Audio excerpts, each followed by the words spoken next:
परिचय। अप्पू और उसकी दादी छत पर थे। अप्पू की नानी अक्सर उसे जीवन की सच्ची कहानियां सुनाया करती थी।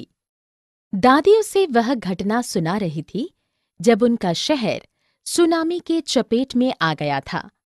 अप्पू की आंखें आंसुओं से भरी थीं। किस बात ने उसे रुला दिया? आइए देखते हैं। इस पाठ में आप प्राकृतिक घटनाओं के संबंध में जानेंगे। उद्देश्य। इस पाठ के अंत में आप निम्नलिखित सीखने में सक्षम हो जाएंगे। विभिन्न प्रकार की प्राकृतिक आपदाओं की सूची बनाने में, प्राकृतिक आपदाओं के कारण मानव जीवन पर पड़ने वाले प्रभावों का वर्णन करने में, आपदा प्रबंधन योजनाओं और सुरक्षा नियमों को जानने में। प्राकृतिक आपदा। प्राकृतिक आपदा से आशय पृथ्वी की प्राकृतिक प्रक्रियाओं के कारण होने वाली एक बड़ी घटना से है। इसके उदाहरणों में बाढ़, तूफान, बवंडर, ज्वालामुखी विस्फोट, भूकंप, सुनामी और अन्य भूगर्भीय प्रक्रियाएं सम्मिलित हैं।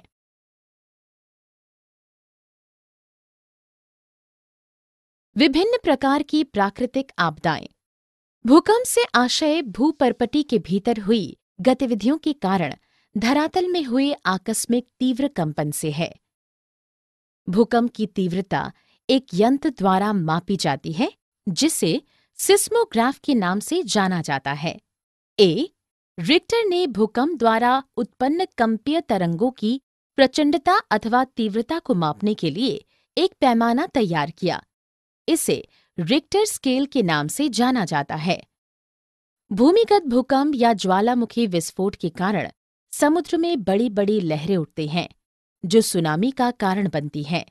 ये लहरें 100 फीट तक ऊंची हो सकती हैं, जो इमारतों और पेड़ों को गिरा सकती हैं। ज्वालामुखी भूपर्पटी में हुआ एक प्रस्फुटन है, जिसके भीतर से गर्म पिघली हुई चट्टानें, राख और गैसों का विस्फोट होता है। अकाल भुखमरी एक ऐसी स्थिति है जिसमें बड़ी संख्या में लोगों को पर्याप्त भोजन नहीं मिलता है, जो उनकी रुग्णता और मृत्यु का कारण बनता है। जब किसी भूमि के एक टुकड़े पर एक लंबी अवधि तक बहुत कम या कोई वर्षा नहीं होती है, तो इस स्थिति को सूखा कहा जाता है। मानव जीवन पर पड़ने वाले प्रभाव। जब लोग अपने परिवार या अपने घरों और सामानों को खो देते हैं, तो उन्हें बहुत सी कठिनाइयों का सामना करना पड़ता है। आपदा प्रबंधन। आपदा प्रबंधन से आशय उन सभी उपायों से है जो प्राकृतिक अथवा मानव निर्मित आपदाओं से जीवन तथा संपत्ति की सुरक्षा तथा संरक्षण के लिए उठाए जाते हैं। जब कोई आपदा किसी समाज पर प्रहार करती है, तो उसके प्रभाव से निपटने के लिए बाहरी सहायता की आवश्यकता होती है।